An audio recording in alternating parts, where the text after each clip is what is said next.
is called The Stress-Proof Life. I'm going to talk about the title for a second so we get the groundwork laid. And so why do you think it says stress-proof? Any ideas?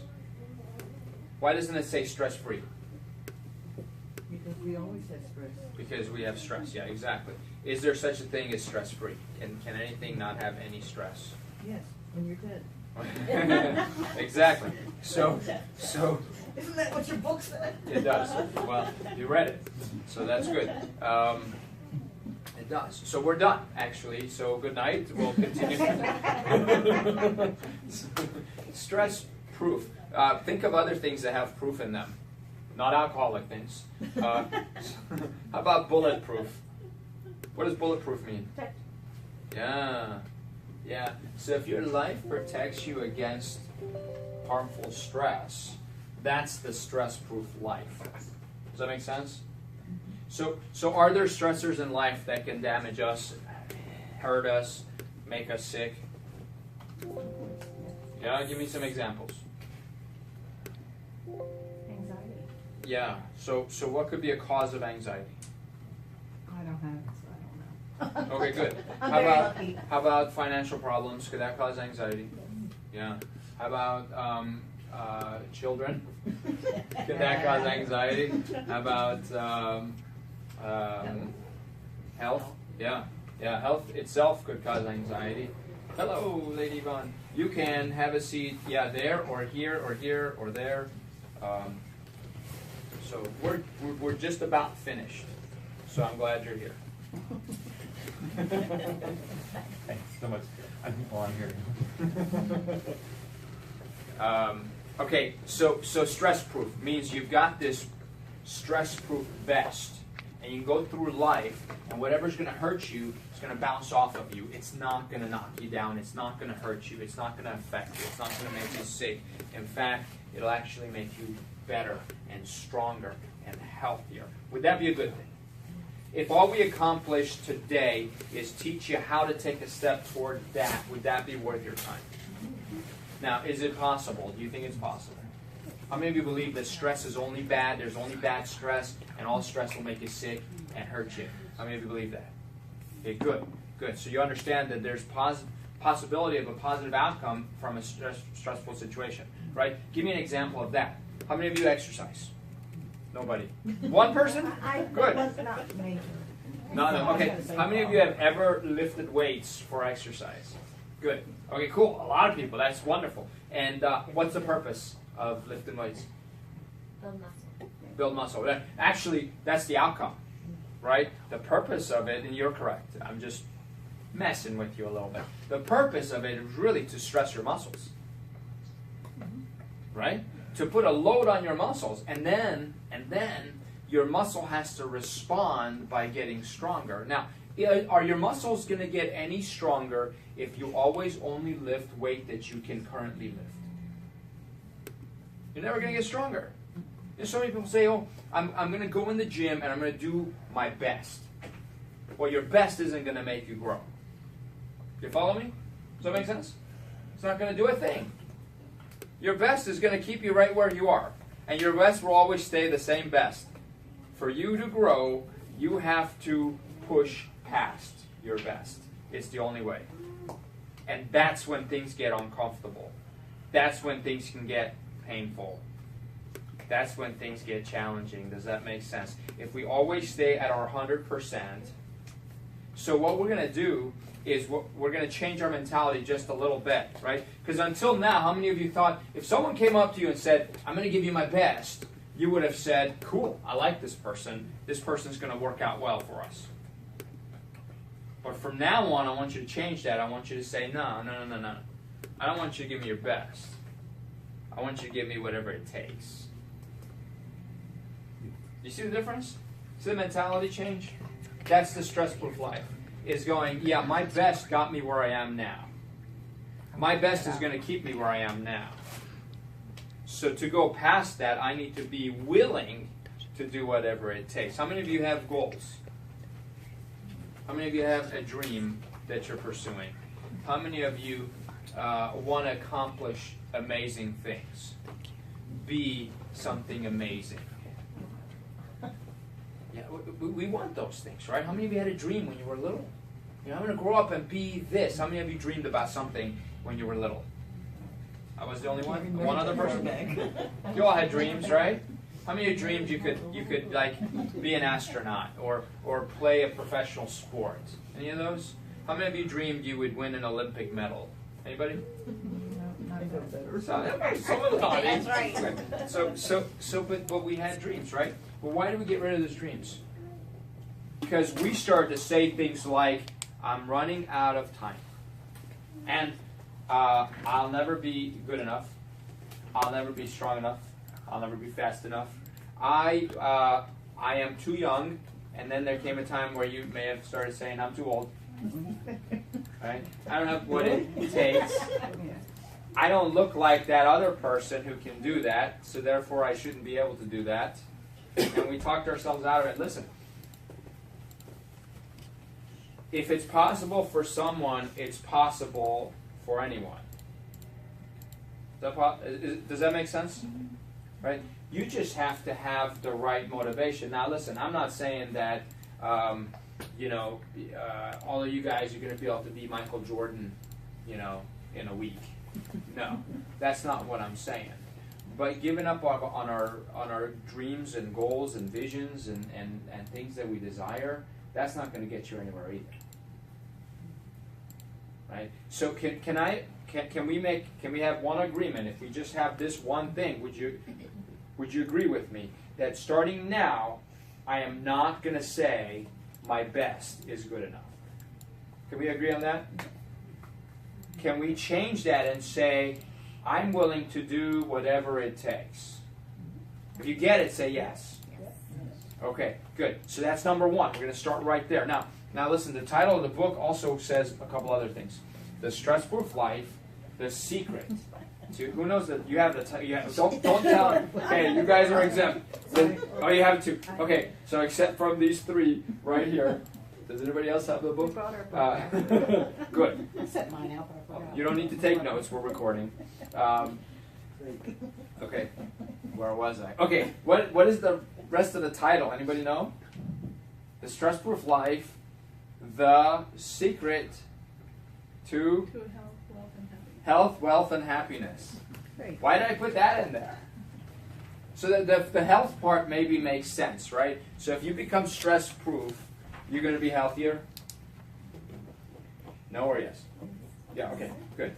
But are you also going to be wealthier? In life, yeah. Are you going to be happier? Yeah. Interesting. Okay, good. So we're done, because I don't have to explain all that. I think it's your whole Okay. perception of things. Yes. So listen, here's the thing. If I can handle only this much stress, and when my stress level goes a little bit higher than that, I'm going to get sick. My health is at this level. Right? You guys think it's valuable to measure our health? Is it valuable to know how healthy we are? Absolutely, right? Because if you don't know how healthy you are, then you don't know how to improve it, and you won't know where you're going, right? If I didn't know that I was right now in Frederick, Maryland, and I wanted to go to New York, but I didn't know where I was right now, how do I know which direction to go? How do I know what needs improvement? Okay, so your level of health, we're going to define the word health here. So remember this, your level of health is determined by how much stress you can handle. So, your health is determined by how much what? Stress. Stress.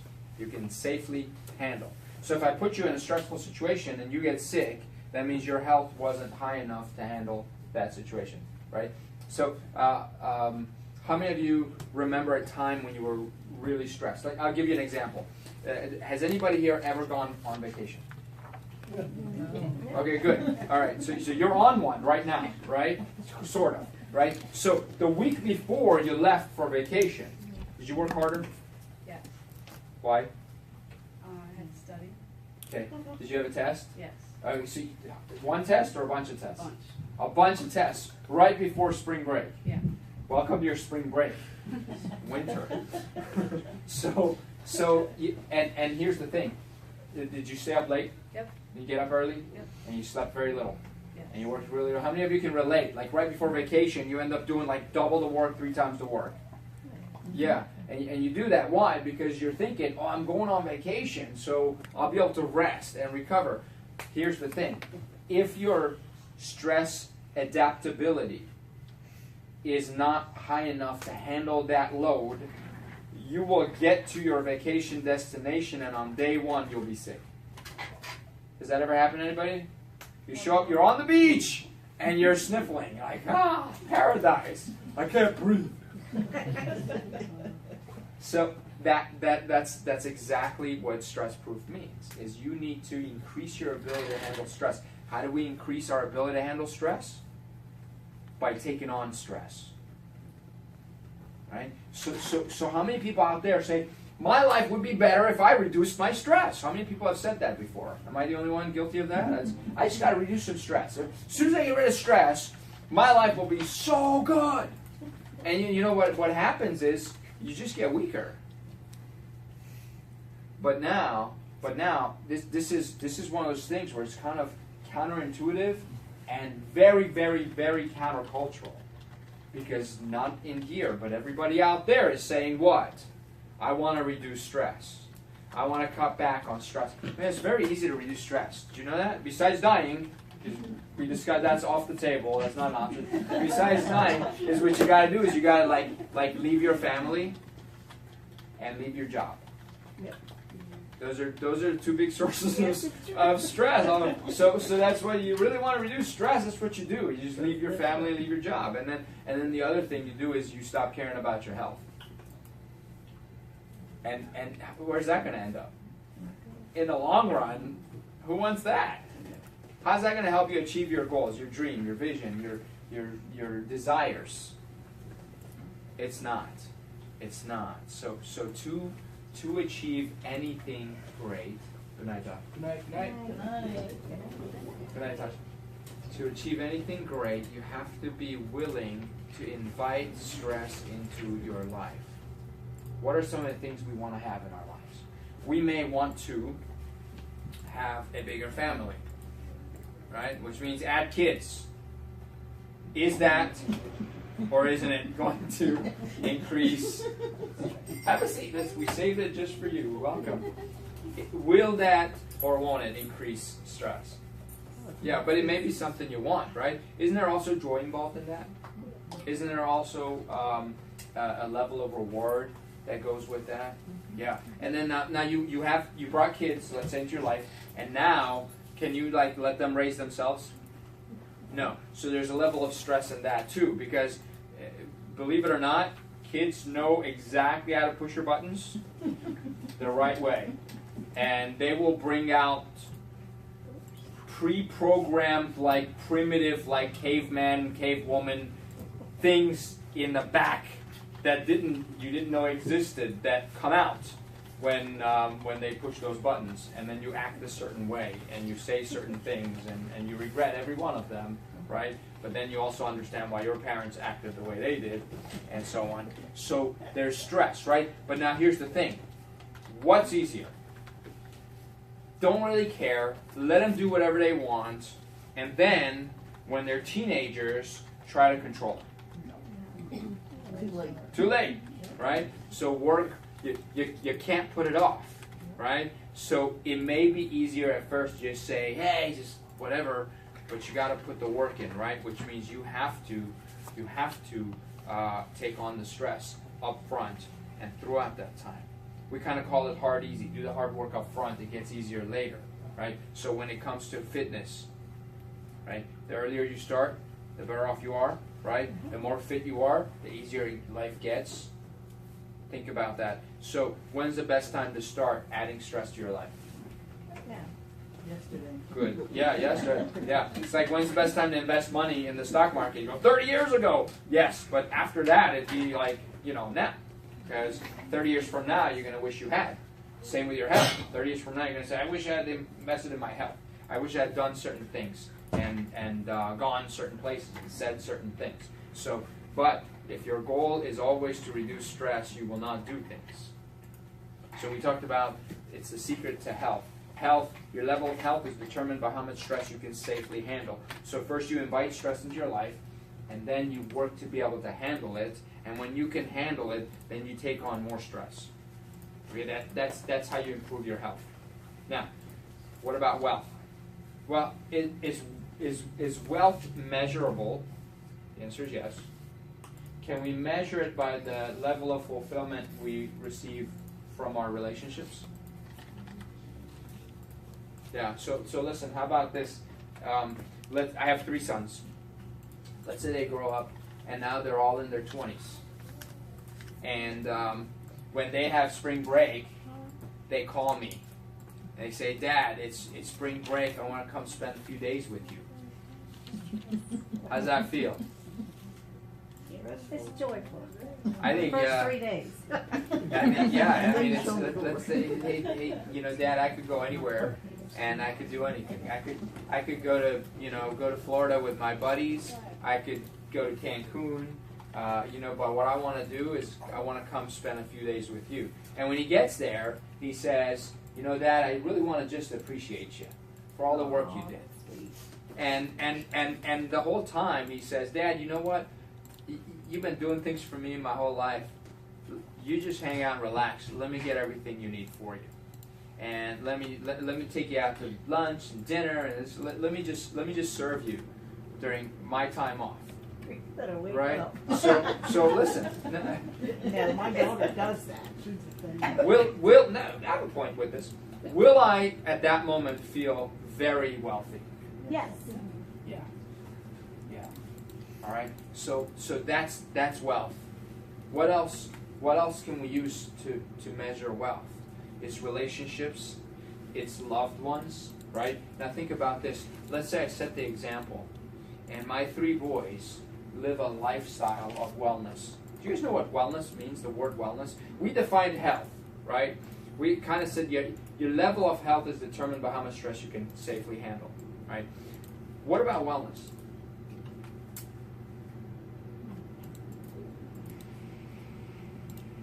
Yeah, but isn't that word everywhere? Like you got wellness pharmacies and wellness chiropractic offices and wellness doctors' offices. You got wellness centers that are spas, and you got the wellness massage place. You got wellness restaurants, and nobody knows what the word wellness means. Yeah, and what does that mean? You're correct. Mind, body. Mind and body. What? Health. Health. Okay, good. That's pretty good. That's almost there. Okay, so wellness and health are not endpoints. Does that make sense? If I say I'm going to start driving west, when do I know I've arrived? Can't I just keep going west forever and ever and ever? Let's say I'm a good swimmer. Yeah. A motorboat with infinite gas. There you go.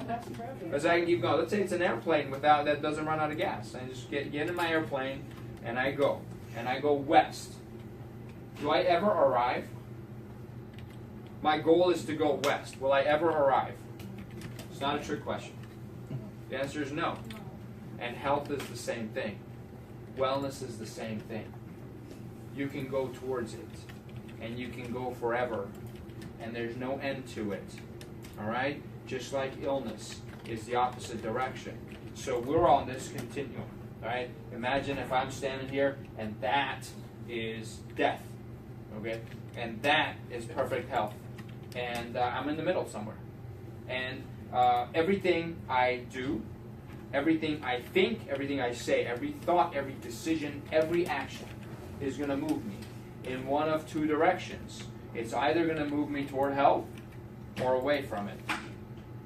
So how important is it that I pick and choose my thoughts, my actions, my decisions? How many of you believe that a thought can make you ill? Yeah. We don't have to explain that, right? Because the minute you have a thought, first off, understand this. The human body cannot tell the difference between something that your mind actually experienced versus something that you imagined in vivid detail. It doesn't know the difference. So if you sit there and you visualize your biggest nightmare, your biggest worry having come true, and you sit there and you stay on that thought, your body doesn't know the difference whether it actually happened or it hasn't happened. And it acts the same way as it would have otherwise. Does that make sense? So when we're in that state of concern, deep concern and worry and fear and doubt or anger, right? Your body's releasing certain hormones and certain chemicals. Are those hormones and chemicals bad for you or good for you? Trick question, I got you. They're good for you. They're good. They're good for you. They're always good for you. Here's another rule. Okay, you guys I've told you a couple of rules now. Another rule: your body will never do anything to harm you.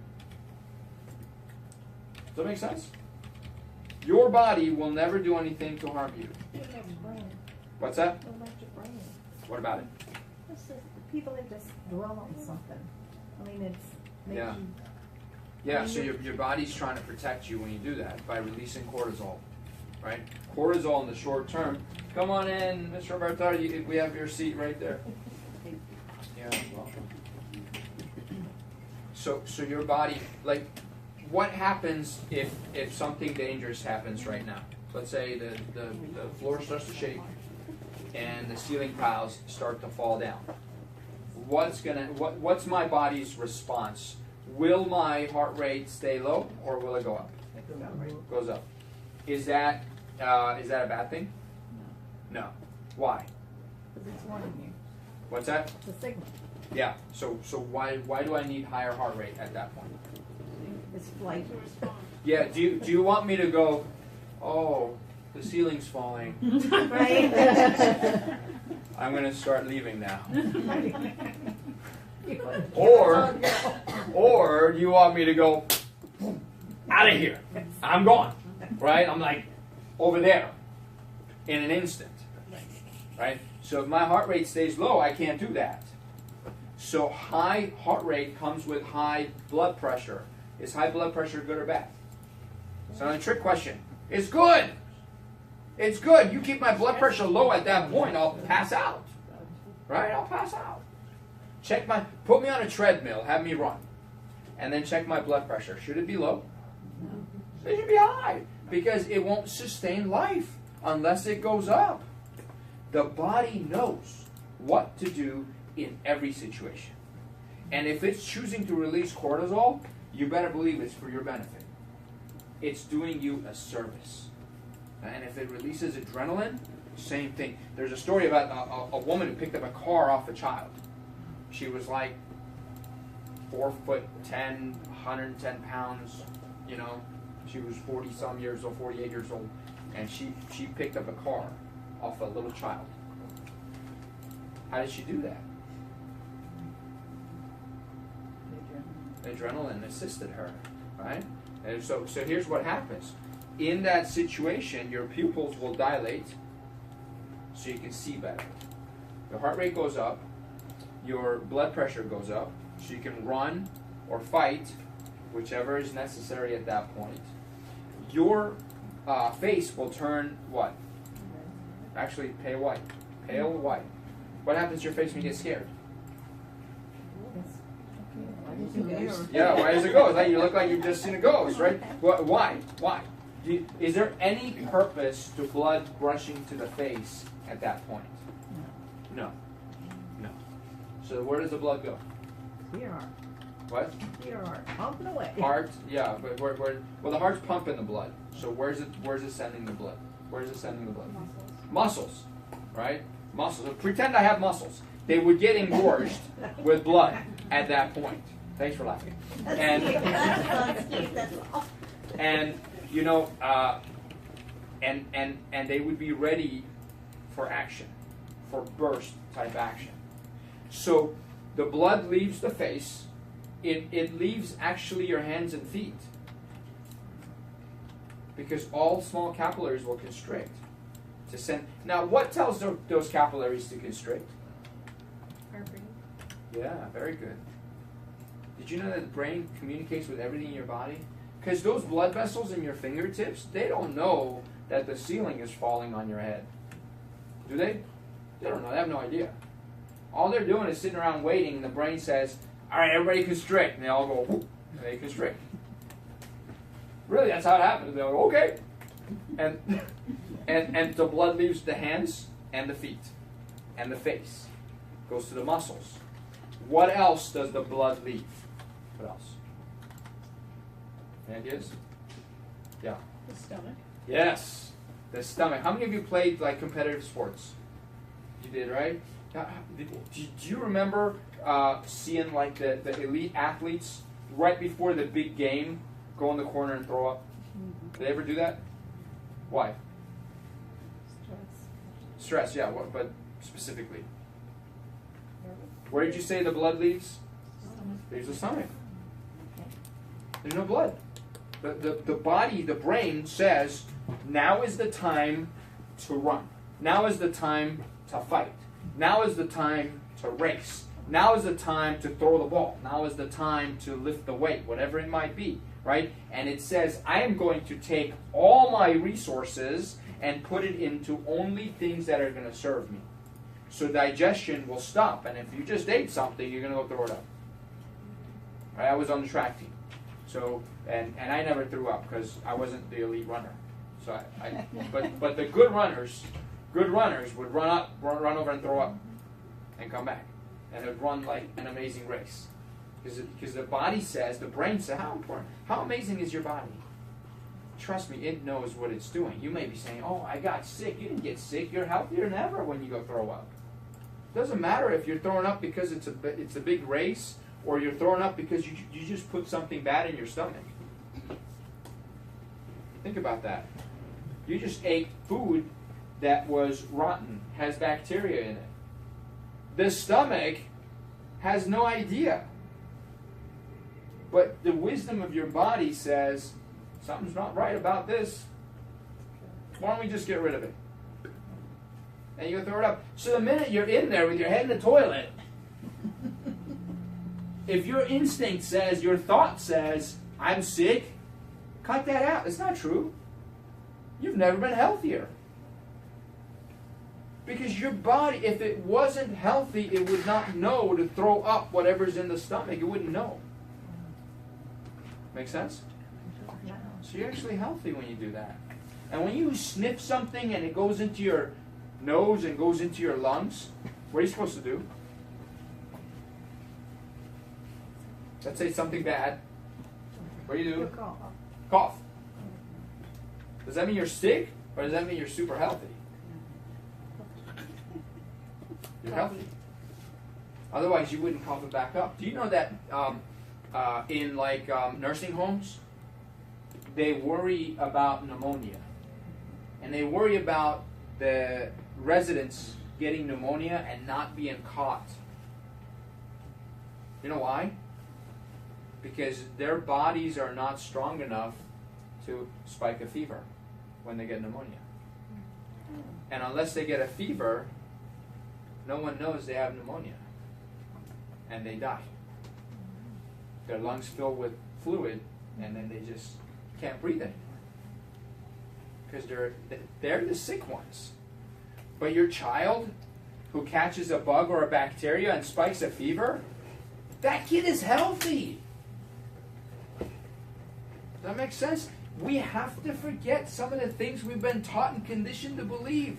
Because what do you do if you're camping somewhere and you come across a pond of green water and you're really thirsty? You're going to take your cup and drink it? You're really thirsty. I mean, you'll die of dehydration unless you drink some water. What do you do with that water? Say it's green and brown. And it's got little things floating in it. Boil it. Say it louder. Boil it. Boil it. What does that do? Sterilize? Yeah, good. Raising temperature kills bacteria. How incredible that your body is pre-programmed to do that. Raise your temperature, kill the bacteria in your blood, in your lungs, in your body, wherever it may be. And when the bugs are gone, it'll bring the temperature back to what?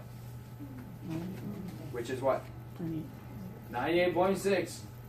Isn't that incredible? 98.6. Like it's got it set. It's pre-programmed like a massively intelligent computer. By the way, it's a computer that can regenerate, reprogram, repair. How amazing is this thing that you guys all have? You all have one of these. It's a body with innate wisdom and intelligence that knows what to do. See, true health is function. It's one word. It's function. When everything's functioning in your body, you're healthy. And how healthy you are is determined by how much stress you can safely handle. Beautiful. Okay? So if I want to be healthy, I need to teach me to handle more stress. How many of you went to first grade? Okay, you guys have. How many of you, when you went to second grade, thought first grade was easy? What? Play along. Okay.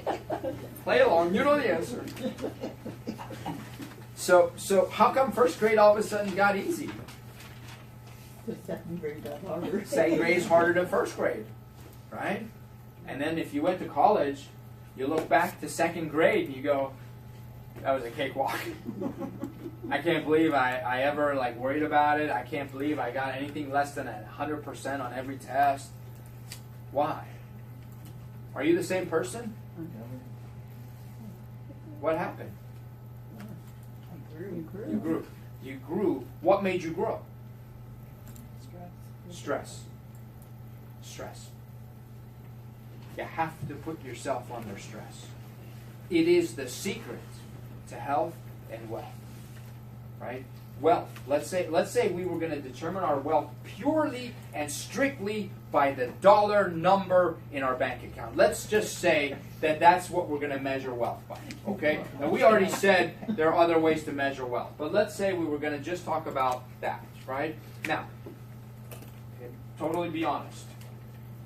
If somebody doubled the number in your savings account for you right now, would anybody here be happy? Okay, most of you, not you. You'd be okay. Good. You'd be happy. Someone just doubled it. Just took the number, and if it's zero, it stays zero. So,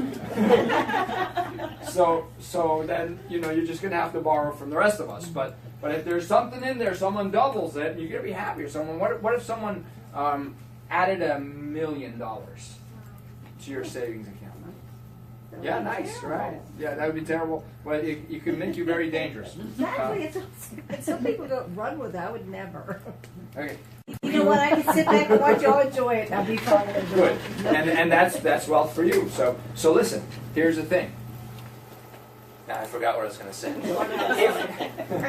If we okay. So actually, guys, all of you, she's the only one who's right here because she has decided that there's a level of stress that comes with that $1 million. And she doesn't want to deal with it. Bottom line. Guarantee you get that $1 million, you're going to have friends you never had before. And everybody in your family all of a sudden loves you. And you're going to get phone calls. And they're gonna hear. By the way, if you ever, I have a secret off topic. You want me to tell you what to do if you ever win the lottery? Let's say you found out that you won, right? You see the lottery ticket numbers and it says you won. Here's what you do. That night, call everybody you know and say, hey, I'm in a bad mess. I need $100. Can you meet me here in the middle of the night? I need $100. They're all going to say no. They're going to say, I can't. I don't have $100. I can't do it. The next day, they're going to see the news. You just won $10 million. They're not going to call you. They're not going to bother. They're going to feel bad, Like, I should have given him $100. That's all I had. Then you would have owed me. So anyways. But if someone if I ever call you at night and I say, hey, I need $100, you know why? That's right. Yeah. If anyone in this room does it, it's not going to work. Okay. So if we measured our wealth by how many dollars we had, there is a level of stress that comes with that. There's also a level of stress that goes with attaining that. So you need to be a certain type of person to be able to earn a certain amount of money. Okay? So imagine someone works at a, let's say they're in the mailroom of a large company. Let's say they work at Google. Okay? But this is let's say a 21-year-old who just got a job at Google, but all he's doing is sorting mail and like set, mailroom, bottom, and in the basement. And he wants to advance to the top. He wants to be like a VP in Google. He wants to have $1 million a year salary. At the level of stress that he currently has, can he stay there? Can he get to where he wants to be? He has a goal, so. But if he never is willing to take on more, let's say his job is, let's say, 9 to 5, right? And he knows he just has to show up at 9 o'clock. At 9 o'clock, he goes to the pile of mail, he sorts the mail, he puts it in the different, packets, and then he goes, this goes to the first floor, this goes to the second floor, this goes to the third floor, all the way up to the 20th floor. And like all he does is he takes the bin and he walks into the elevator, goes up to the level he needs to go, goes, distributes the mail, goes back down, gets the next one, goes up. By 5 p.m. he's done, he's delivered all the mail that he needs to do, and he does a good job. Is he going to get $1 million a year raise? No. He has to be willing to do more than what he's currently doing. Has to do what it takes. Whatever it takes. Whatever it takes. Exactly. So the secret to health is take on more stress. The secret to wealth is take on more stress. So what if he went to his supervisor in the mailroom and said, hey boss, what is it you do right now that you hate doing? Let me take it off your plate. I'm going to learn how to do it, and I'm going to help you do it. Now that supervisor, how much does he like this guy? A lot. A lot. Right? This supervisor is saying, wow, that's cool. And he's going to give him the most horrible task that he hates. He goes, take it.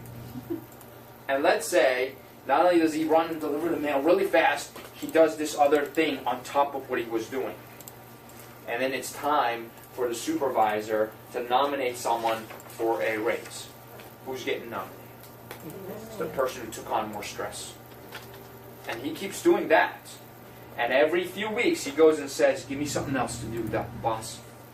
Hey, boss, I was thinking about staying late every day.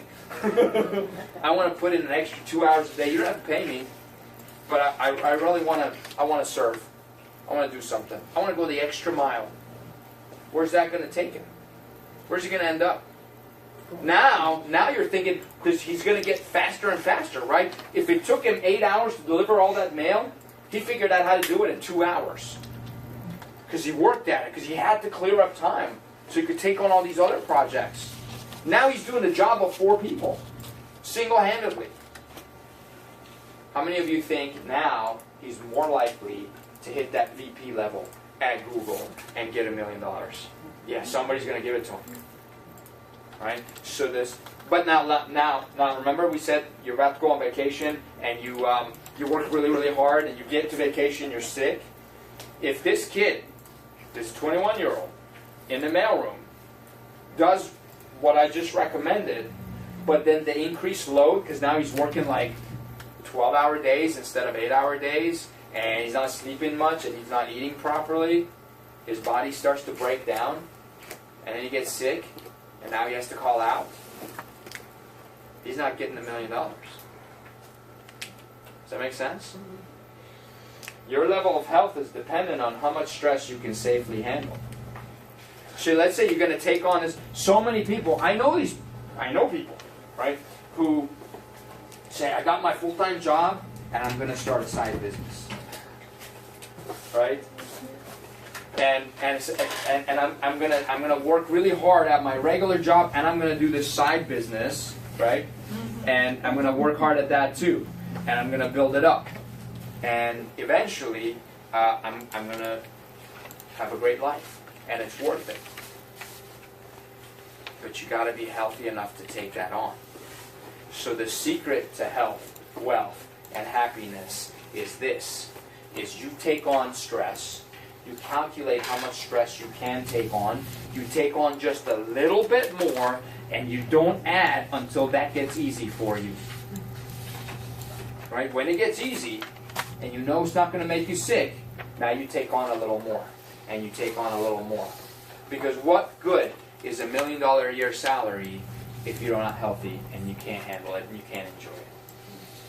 And what good is perfect health if you're not doing anything with it? You're not serving anyone, you're not helping anyone, you're not giving to anyone, you're not teaching anyone, you're not setting the example for anyone. Then what good is that?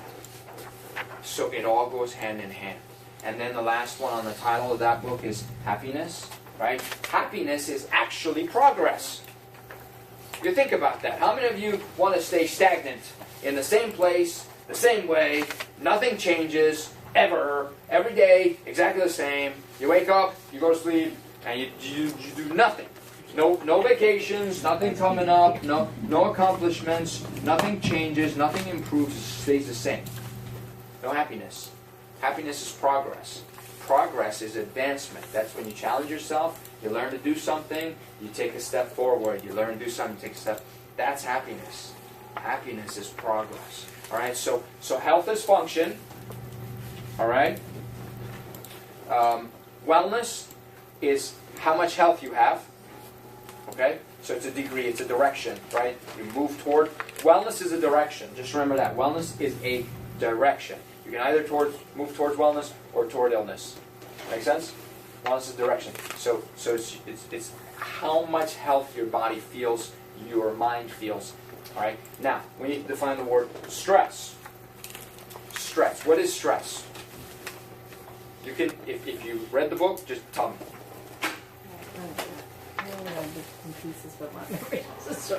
It's on page 14. Just kidding. I don't know what page. What is stress? 25. Is it there?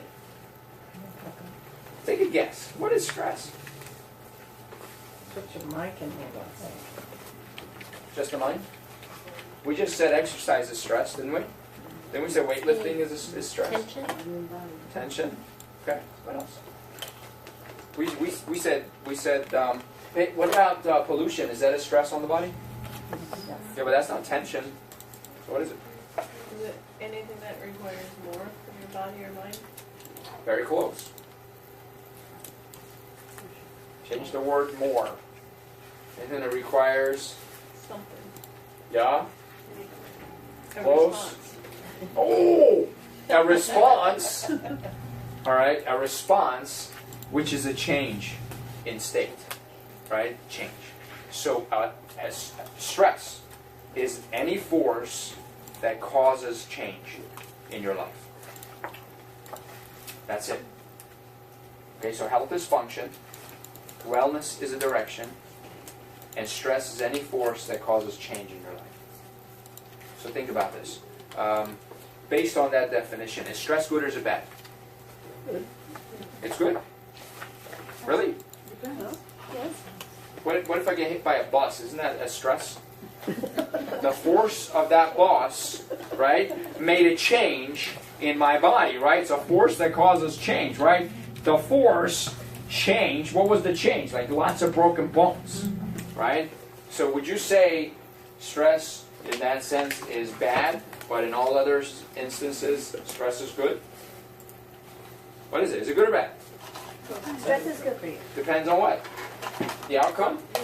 But the outcome is determined by you. Let's say I can bench press 300 pounds. I'm dreaming, but let's just say I could. Let's say I can bench press 300 pounds. All right? And then, how many of you can bench press 300 pounds? How many pounds can you bench press? 120. Okay, good. So let's say I put Kristen on the bench and I'll say, all right, here's 300 pounds, and I let it go. So the 300 pounds that I was bench pressing was making me stronger, but the same 300 pounds, same force, is going to cause some injuries. Would you agree? Yeah. Yeah. Until you get strong. Someday you'll do it. Right? So Is stress good or bad? Depends on the situation. But it was the same situation. It was the same bench press, bar, weights, 300 pounds. I'm going like this. She went. Different person. Okay, but the same force. This is true. Same force. Stress is a force that causes what? Change. The change it caused in me was bigger, stronger muscles. The change it caused in her was sprains, strain, injuries, shattered ego. You guys are so close. Okay, let's change the question. Gravity. Is gravity good or is it bad? It's good? But gravity is the reason I fell and broke my nose.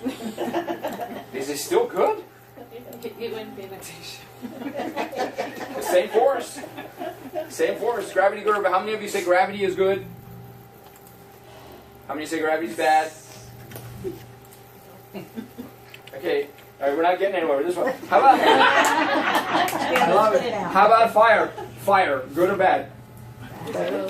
It's the same thing. It's fire. Fire is fire. There's fire. It's the same fire that cooked my food, and it's the same fire that burned down my house. Is it good or is it bad? It's how you control Who said it. that? Wow. You should win a prize. She's given like 2 really good answers so far. Okay, so let's talk about, how about money? Money, it's a force. It's a tool. Is it good or is it bad? Money, good or bad? How many of you say money is good? Good. How many say it's bad? Didn't money fund the terrorist activities in 9/11? Wasn't money the reason Osama bin Laden was able to cause so much damage? Isn't money what funds ISIS and all this terrorist activity? Is money good or bad? What is it? It's neutral. Neutral! It's neutral. It's not good or bad. It's neutral. What? How you use it, right? Fire, how you use it, right? And stress, how you use it. How you use it. Stress is not good and it's not bad. It's neutral. It's neither. It's how you use it. So you can bring stress into your life and it'll make your mind expand by taking on courses and studying and advancing and getting more degrees, right? Or you can, waste your brain on, I don't know, mindless stuff. So it can make you better or it can make you worse. But you gotta be physiologically ready for it. The number one reason people fail to reach their goals and their dreams, their aspirations, is because their bodies are not equipped to handle the stress that comes with what they're getting, what they're going after. So they have a goal, they have a dream. Their dream is, I'm gonna quit my day job because my business is gonna take over and it's gonna do really well. It's gonna fund my family and everything I need. But physiologically, I'm not strong enough to handle all that. And I run myself ragged, and I'm burning the candle at both ends, and I'm staying up all night, and I'm making phone calls all day, and I skip my lunch because I got to do work, and I got appointments, and I got meetings, and all this stuff. And eventually, I fall apart. Meanwhile, all that work, the business didn't go anywhere. It didn't grow. It didn't generate an income. All it did was ruin my health. Right? On the other hand, you say, hey, I'm going to be adding this side business, so I'm going to start exercising. It sounds kind of counterintuitive, right? Because you go, man, I could spend that time on the business, but no, you shouldn't. You got to go exercise. You got to get in shape. You got to start training yourself on how to sleep deeper so that when you go from 8 hours a night to 6 hours a night, you don't hurt your body. Marines do it. Army Rangers do it.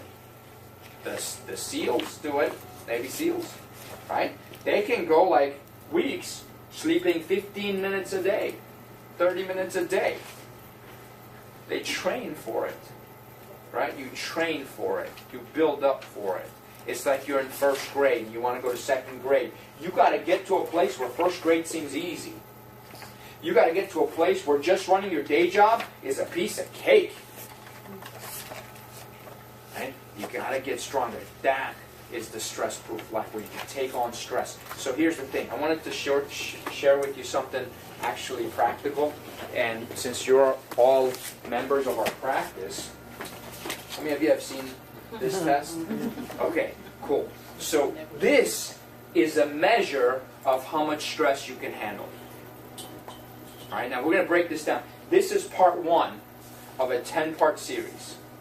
All right, this is just part 1. Now you can read the whole book, and then you won't need to come to any of these talks. But some of you read the book and you still thought I was saying some things that maybe aren't in the book, so you should still come, because I am going to share with you some new stuff. What I'm going to skip ahead to is this. All right, now this green is where you want to be. That dot is you. Now it's not one of you, but it's a patient in this practice. Is that dot? That dot needs to be here. Now think of this as a battery. Okay, if you were in the green, that means you can handle stress. Not any stress, but you can safely handle the stress that's currently in your life. Does that make sense? So if I'm in 2nd grade, the stress of, and I take this test and I end up in the green, that means the stress of 2nd grade is not going to hurt me. I'm safe. If I go up to 3rd grade, I don't know. But where I am now, I'm handling it. That's what this means. Does that make sense? If you're lower, that means that the stress of being in 2nd grade is too much for you, and it's going to make you sick. See, just draw a horizontal line where that white dot is. And that's your level of health. That's your level of stress adaptability. So what we do, as you come here and you get your adjustments, and we balance your nerves and your nervous system, and we give you exercises to do at home and tell you to sleep a certain way and eat a certain way and take certain supplements and all this stuff. The number one goal, really the only goal, is to take that and raise it up. Right? So if you have only this much juice left in your battery, then you're going to crash. If you have this much and you have this much stress, you're fine. You're never going to run out. So we've got to get you up. Now, you guys see this black line right here? Okay, that means there's a balance between fight or flight and rest and digest. Or I like to call it rest and repair, because your body needs to repair. When you repair is when you rest. Not just rest, but true rest, like sleep, but also rest to the point where, how many of you have ever had a big meal? Do you ever eat a big meal? A big meal that you really enjoyed?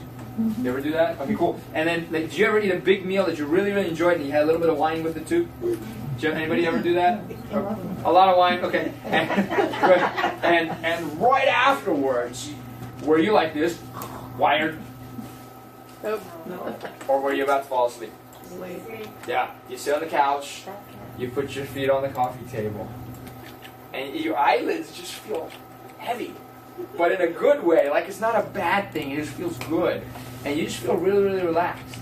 Do you know in that state, your hands and feet won't be cold? Do you know that? You're not going to have cold hands and cold feet. Because the capillaries dilate, they don't constrict. And you're not going to have a pale white face. You may even have, like, if you had a lot of wine. Never mind, we'll talk about that later. But so anyways, your digestive tract is actually moving, it's working. You know, and the muscles don't have a lot of blood in them.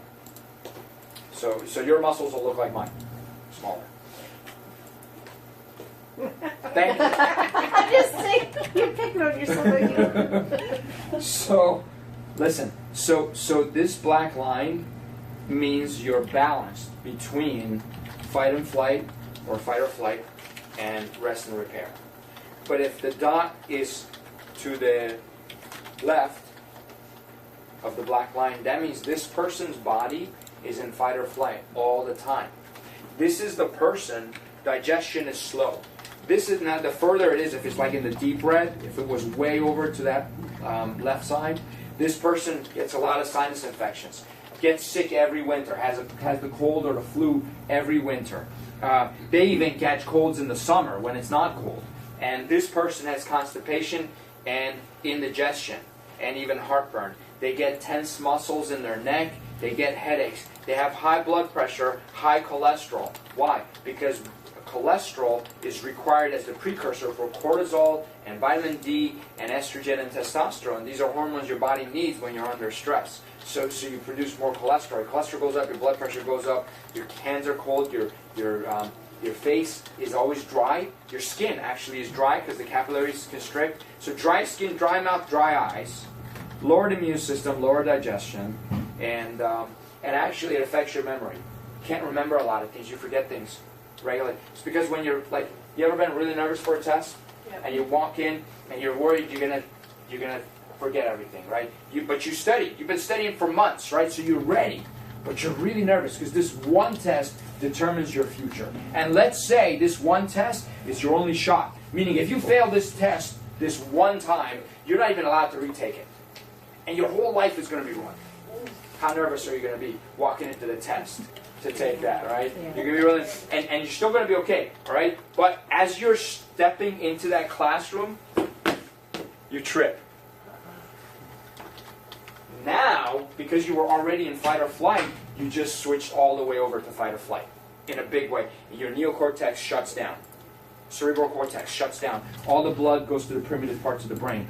And you're now in full-blown fight or flight. And that person suddenly now says, I can't remember a thing.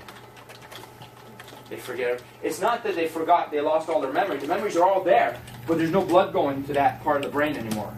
And that part of the brain is not being accessed right now. Unless you calm down, you're not going to remember what you studied. And you will fail that test. You're just going to cry the whole time while everybody else is taking the test. So, this person, because the dot is to the left, is in fight or flight. This person is actually calm, cool, collected, relaxed. Looking at this person, you wouldn't think they're upset or anything. So it's not an emotional thing. It's not a mental or behavioral thing. It's purely how their body is functioning. Does that make sense? So this person, we worked on this person. This is the after. How does that look? Does that dot look like it's up higher? That means now they can handle the stress that's in their life without getting sick. And now they're more balanced. They're much less in fight or flight. Does that make sense? Now, what if the dot was all the way over to the other side? That means they're in extreme rest and repair. It's not a good thing. That means they're in adrenal fatigue. That means their body, that means they were in such high sympathetic dominance that they crashed. And what happens is you go down and you go over, you go down, you go over, and when you get to the real far end, you run out of adrenaline. Your adrenal cortex just can't work anymore, and you swing far right. That's the person who can drink coffee at 10 o'clock at night and still fall asleep.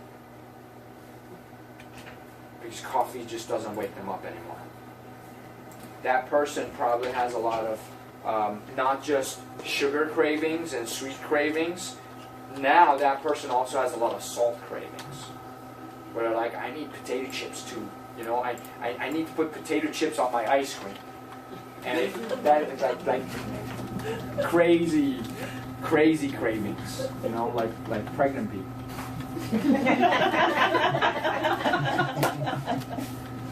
Look at this one, guys. This is how bad is that? Look how low it is. In the deep red. See, bottom right, deep red, is imminent heart disease.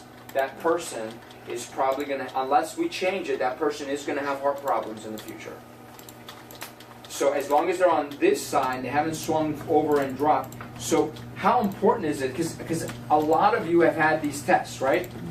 And I've sat with you and I've gone over them with you, and I don't know if you took it seriously enough, being totally honest with you. I don't know if you took it seriously enough. This is one of the most important tests you can take. It's the only thing that measures your ability to handle and adapt to the stress that's currently in your life. Unless we improve this, nothing gets better. Unless this goes to the green, health, wealth, happiness, forget about it. It's fleeting. It's declining. It's not happening. You follow me? How important is it to make sure that we improve our heart rate variability. So this person, this is, by the way, this one was January 2011 to January of 2018. So you're looking at 7 years. 7 years to improve this one all the way. This one is August of 2011 to October of 2011. Look at that change. Yeah, this isn't too bad. And you still want to get it up into the green, but compared to where it was, and this is 9 months. 9 months of work. And they work. Believe it or not, they work. See, you can't just show up to first grade every day and not do any work and have them move you up to second. Well, in America you can. But other countries you can't. You got to do the work. Okay? And same with this. Like you can't just get adjusted. It's going to improve. There's actual documented research, double-blind controlled research trials, that randomized controlled trials that show adjustments do improve heart rate variability. But how are you going to get stronger? Unless you actually do some work. Unless you actually bring on just a little bit of stress in your life, and when that gets easy, bring on a little more and a little more. I mean, that's life. You grow just outside of your comfort zone. You need to give me 101%. 100% will keep you right where you are for the rest of your life. And anything less than 100% is going to allow you to decline and get weaker. If I can bench press 300 pounds, but starting today for the next 2 years, if I go to the gym, every time I go to the gym, I only pick up 100 pounds, I don't pick up 300, I will lose my ability to bench press 300 pounds. Guaranteed. So you have to do 101%. So this one, look at that. This is October 2015 to September of 2016. It's 11 months.